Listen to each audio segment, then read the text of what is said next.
Picture सारखं hero होऊन एक ठराव केला आणि 8 कोटी रुपये हा काय पैशाचा ठराव आहे का?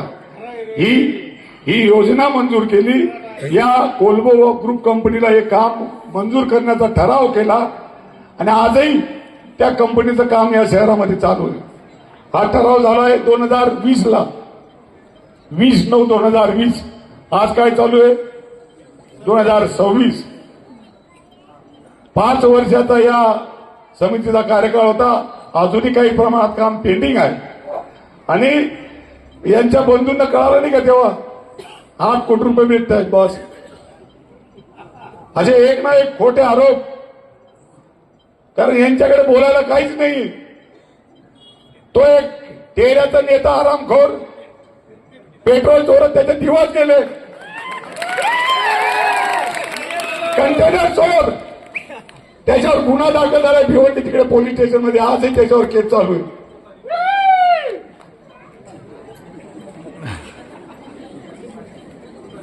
आणि जो गावाच्या विविध कार्यकारी सोसायटीमध्ये देखील पडलेला आहे. काय ना घेऊ त्याला आपल्या सोयगाव नावासाठी वैयक्तिक माझ्यावर टीका टिप्पणी करायची. त्याला मी जाहीर इशारा देतो की सोयगाव नवसाचं पाणी आहे, तेऱ्याच्या पूल सुद्धा तुला पार करू देणार नाही, एवढं लक्षात ठेव.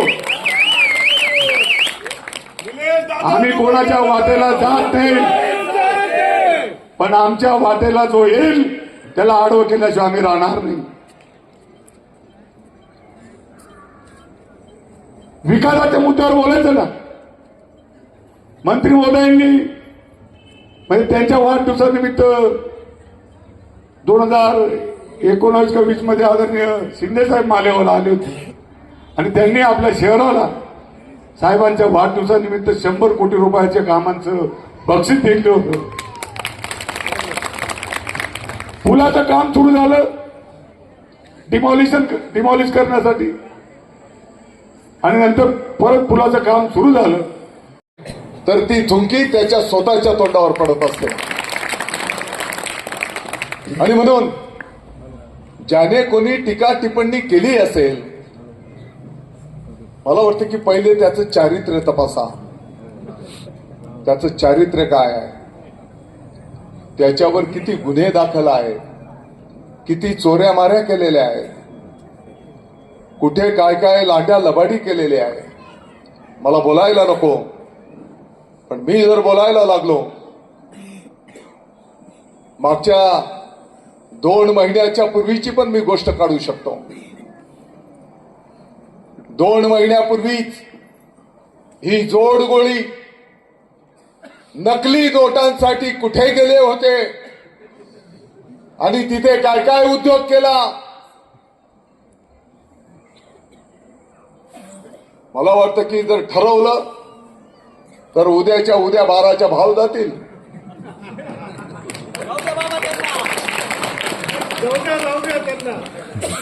नकली नोटा, त्याच्यामध्ये भांगडी आणि काय काय उद्योग केले ते पण मला माहिती आहे. आणि विधानसभेच्या निवडणुकीत यांनी असाच अपप्रचार केला. कोण कोण काय काय ऍक्टिंग करायचा, कोण काय रील बनवायचा,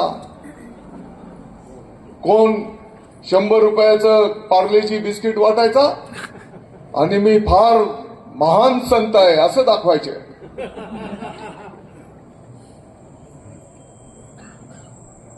मला वाटतं की अशा गोष्टींना भीक घालण्याची काही गरज नाही. समजदार को इशारा काफी आहे. आणि त्याला मी सांगू इच्छितो, जास्ती हुशाऱ्या जर केल्या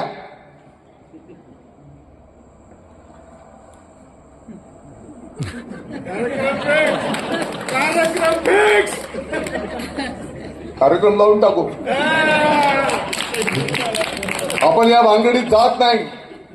आपण या गोष्टी देवावर सोपवून देतो. जे दुसऱ्यासाठी खड्डा खोदतात त्या खड्ड्यामध्ये तेच जातात. किती महिलांनी क्रांतीज्योती सावित्री यांना वाटतंय विधानसभेच्या निवडणुकीच्या काळात पण असाच प्रचार केला ना, खालच्या पातळीवरून बोलायचे. मी बोललो बोल, अरे तुझं चारित्र्य काय. आणि मी तर सांगू इच्छितो, मी जर बोलायला लागलो तर बाहेर तर जाऊ दे, पण तुम्ही घरी सुद्धा तोंड दाखवायच्या लायकीचे राहणार नाही. आणि जनतेला पण माहिती आहे कोणाचे विचार काय आहेत, कोणाची वागायची पद्धत काय आहे. छत्रपती शिवाजी महाराजांचा जयघोष आपण करतो. छत्रपती शिवाजी महाराजांनी आपल्याला शिकवण दिलेली आहे, माझ्या माय भगिनींचा सन्मान करा, ज्येष्ठांशी नम्रतेने वागा. आणि मग एका कार्यकर्त्याने त्याला विचारलं, का रे बाबा तुझ्या एकाच घरामध्ये 3-4 तिकीट का बरं घेतली. तर त्याने सांगितलं, म्हणजे मंत्री महोदय दादा भाऊ भुसेंनी एवढी कामं केली की त्यांच्या पॅनलच्या समोर कोण उभं राहायलाच बोलत नव्हतं, म्हणून आम्ही उभं राहिलो. आम्हाला बलिदान द्यावं लागलं. डॉक्टर, आता काही बलिदान देवाले उभं राहायचं तर. अरे हो, खरंच विकास केलेला आहे की नाही. पूर्वी कृषीनगरच्या पासूनचं पाणी यायचं, बँक कॉलनीची घरं तर त्या घरांमध्ये पाणी जायचं. गेल्या 5-7 वर्षांपासून कोणाच्या घरात पाणी गेलं का. कारण पाणी वाहून नेण्याची व्यवस्था आपण केली. डायरेक्ट गिरणा नदीमध्ये पुराचं पाणी, पावसाचं पाणी वाहून जात आहे. एक काळ होता की प्यायला पाणी कमी पडायचं, पिण्याच्या पाण्याची सुविधा झाली. अनेक ठिकाणी ओपन स्पेस, त्याला कंपाऊंड करणं, त्याचं सुशोभीकरण करणं, ही काम केली गेली. लहान मुलांच्यासाठी खेळण्या, ज्येष्ठांच्यासाठी सुविधा, माता भगिनींच्यासाठी सुविधा. आणि मला आपल्याला सांगायचं आहे, सटाणा नाक्यावरची गुंडगिरी, 2 नंबरी धंदे आपल्याला कॉलनीमध्ये आणायचे. यांचं शिक्षण किती माहिती आहे का. 12वी पास. आमचे साहेब तरी सिव्हिल इंजिनियर आहेत, त्यांना अवकडं सिव्हिल मधलं नॉलेज आहे. आणि या पूलचं स्ट्रक्चरल डिझाईन जे केलेलं आहे, हे राज्य शासनाचं पवई IIT कॉलेज आहे मुंबईला, तिथल्या इंजिनियरांनी केलेले. आणि उगाच काहीतरी वावडा काढायचा. कॉलेज ग्राउंडवर 7 फुटी रोडला इतका सुंदर जॉगिंग ट्रॅक झाला. आता पावसाचं पाणी पडलं, तुमच्याच प्रभागामध्ये दोघं ट्रॅक येतात,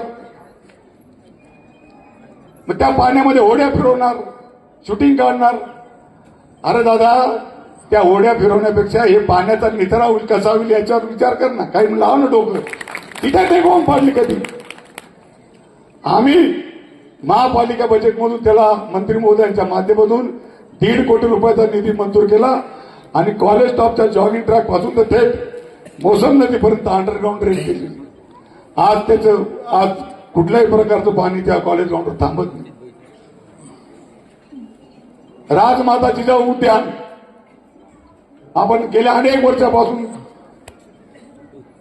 तो खड्डा बघत होतो. आज मला सांगायला अभिमान वाटेल, संपूर्ण मालेगाव शहरातली जनता, सर्व जाती धर्माचे लोक त्यांच्या लहान बाळ गोपांना घेऊन रोज सायंकाळी त्या ठिकाणी फिरायला येतात. लहान मुलांच्या खेळण्या खेळतात. अनेक वयोवृद्ध त्या ठिकाणी सकाळ संध्याकाळ फिरायला येतात. योगाचे क्लासेस देखील त्या ठिकाणी होतात. आता आपण गेल्या अनेक वर्षापासून या नवसामध्ये राहतो. आनंद नगरचं गार्डन बघून या. आपल्या लगत बँक कॉलनीमध्ये एक उद्यानाची निर्मिती चालू आहे. रस्ते तुम्ही बघाल तर आर्मा स्टॉप कल्याण कट्ट्यापासून तर थेट संच असतील, स्वामी समर्थ या धार्मिक कार्याच्या माध्यमातून माननीय आशाताईंनी अतिशय चांगलं काम उभं केलेलं आहे आणि पाठीमागच्याही काळामध्ये नगरसेविका म्हणून एक प्रभावी कारकीर्द विकासाची त्यांनी संपन्न केलेली आहे.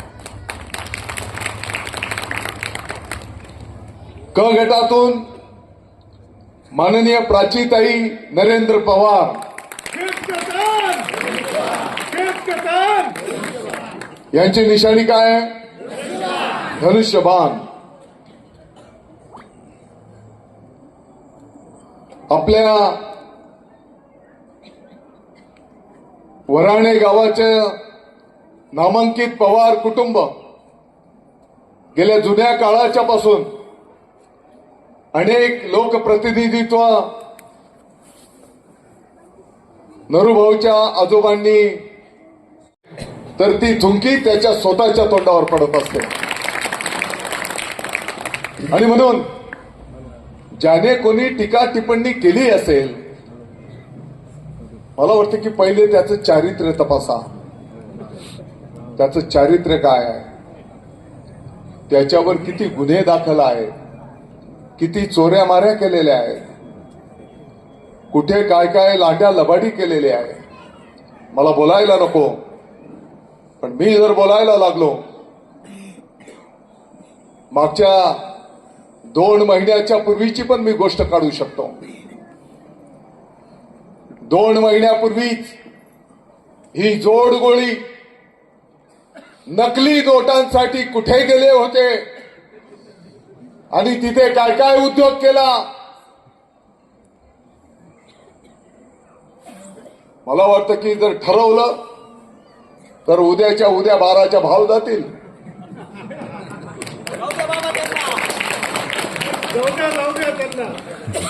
नकली नोटा, त्याच्यामध्ये भांगडी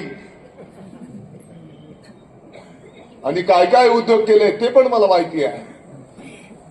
आणि विधानसभेच्या निवडणुकीत यांनी असाच अपप्रचार केला. कोण कोण काय काय ऍक्टिंग करायचा, कोण काय रील बनवायचा, कोण 100 रुपयाचं पार्लेजी बिस्किट वाटायचा आणि मी फार महान संत आहे असं दाखवायचे.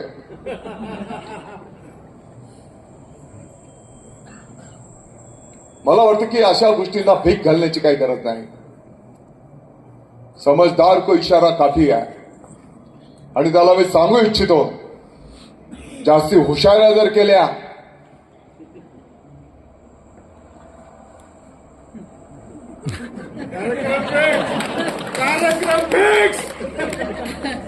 कार्यक्रम लावून टाकू. आपण या भानगडीत जात नाही. आपण या गोष्टी देवावर सोपून देतो. जे दुसऱ्यासाठी खड्डा खोदतात त्या खड्ड्यामध्ये तेच जातात. किती महिलांनी क्रांतीज्योती सावित्री, दादा भाऊ तुम्ही काळजी करू नका, बोलतो की एका जंगलामध्ये नदी वाहत होती, त्या नदीला पूर आला आणि मग नदीच्या एका थडीवर काही लांडगे, काही कोल्हे, काही उंदीर हे जमा झाले होते. आणि असे प्राणी जेव्हा एका बाजूला जमा होतात तर आपले जुने लोक सांगतात, जेव्हा असे प्राणी एका बाजूला जमा होतात, कावळे, मांजरे, वटवाघूळ, तर तेव्हा असं समजायचं की त्या नदीच्या दुसऱ्या थडीला वाघ उभा आहे.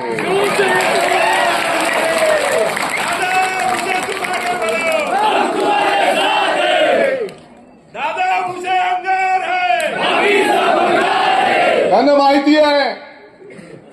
आणि आता चांगलं झालंय, हे सगळे एकत्र आलेले आहेत. कोणी मारामाऱ्या करायचं, एकमेकांचे कपडे फाडायचे, आता सोडायचं नाही. कोण शिवीगाळ करायचं. अरे 6 विधानसभांपैकी धुळे लोकसभेच्या 5 विधानसभेने लीड दिला, सटाण्याने लीड दिला, मालेगावने पण लीड दिला, 50-55 हजारच्या पुढे लीड दिला. परंतु या करंट्यांमुळे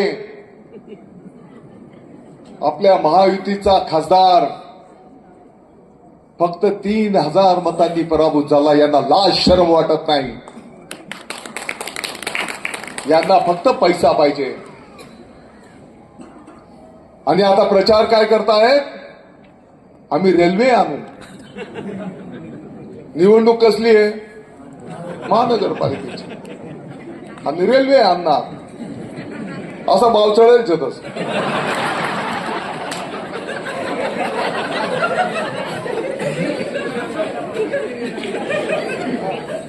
यातले चंदनपुरींनी जत्रा बाजार सोडी यावं पाहिजे. रेल्वे घ्यावाले. बरं, ती रेल्वे अशी येणार आहे, सटाणा नाका, Satana नाकावरून aroma stop, aroma stop वरून व्यंकटेश नगर, व्यंकटेश नगर वरून इंदिरानगर, इंदिरानगर वरतून मळी, मळी वरतून अयोध्या नगर, कलेक्टर पट्टा. अरे काय तुम्ही, ज्याने रेल्वे आणायची हे खासदाराचं काम आहे, त्याला तुम्ही पाडून टाकलं आणि तुम्ही आता रेल्वे आणायची बाता मारताय. बरं, या समोरच्या पॅनलमध्ये तर काही लोक इथं राहत पण नाही, ते बाहेर राहतात, उपरे आहेत आणि इथं उभे राहिले.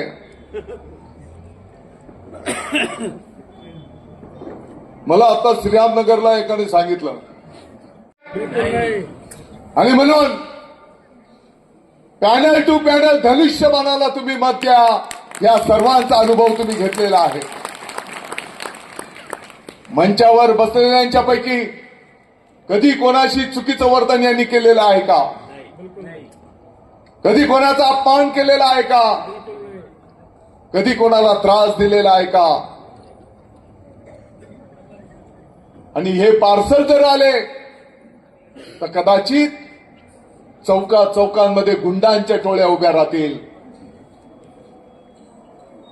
माझ्या माय भगिनींना घराच्या बाहेर पडणं मुश्किल होईल. या गोष्टीचा आपण सर्वांनी गंभीरपणे विचार करा. यांना जनतेशी काय घेणं देणं नाही. यांना पक्षाचं पॅकेजशी महत्व आहे.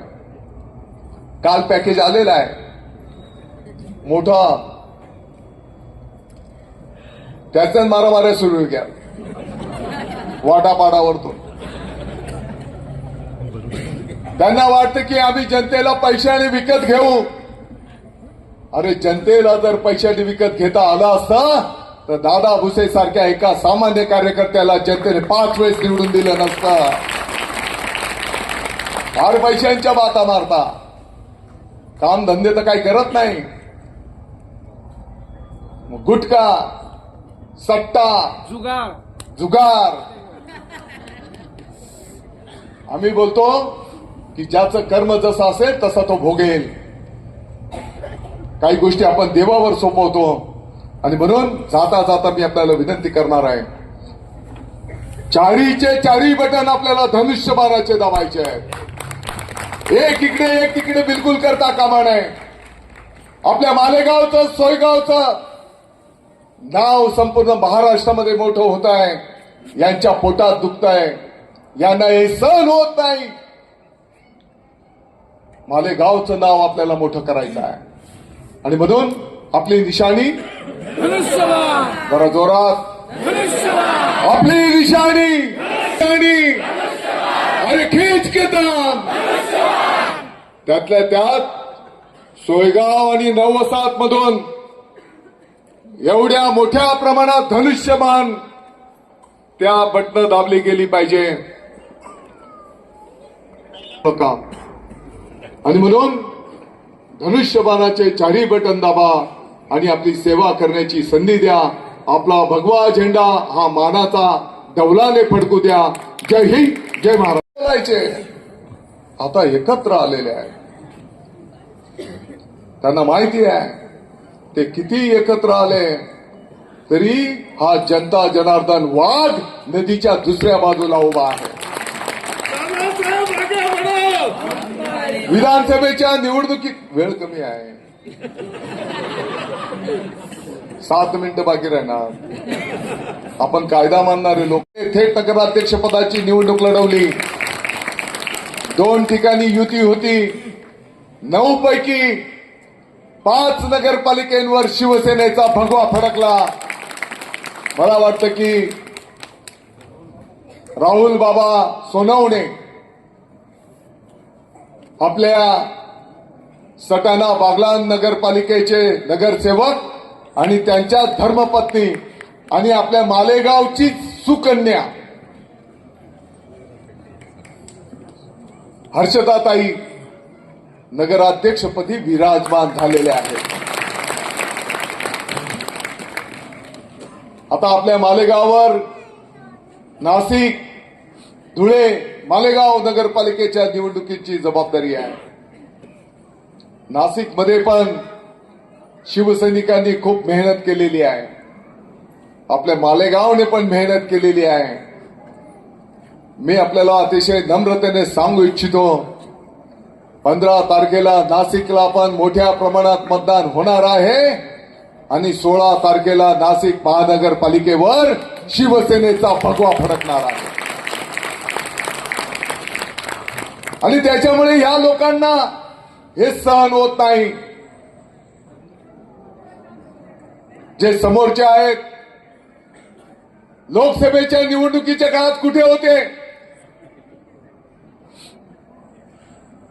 तुम्हाला आठवत असेल, साधारणतः 1.5 वर्षापूर्वी लोकसभेची निवडणूक झाली. भारतीय जनता पक्ष आणि शिवसेनेचे युतीचे उमेदवार म्हणून डॉक्टर सुभाष बाबा भामरे उमेदवार होते का नाही? मग आता जे भाजपच्या नावाने मत मागायला येत आहेत ते तेव्हा कुठे होते? ते दुसरीकडे होते. पॅकेज घेतलं आणि विरोधात होते. आता त्यांना पक्षाचा पुळका आला आहे.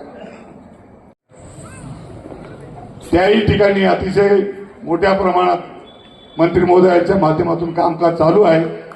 आपण ज्या मैदानात पोहोचलेलो आहोत, हे संपूर्ण पेवर ब्लॉक, हा जो रंगमंच आहे, हाही आदरणीय भुसे साहेबांच्या माध्यमातून या ठिकाणी आम्हाला उपलब्ध झालेला आहे. महापालिकेची एवढी परिस्थिती नव्हती, इतक्या मोठ्या प्रमाणात निधी येईल, परंतु साहेब आपले मंत्री असल्याने, त्यांच्यामध्ये विकास कामाची करण्याची धमक असल्याने त्यांनी शासनाच्या विविध योजनांमधून या मालेगाव शहराकरता आणि तालुक्याकरता प्रचंड प्रमाणात निधी आणलेला आहे. मी पुनश्च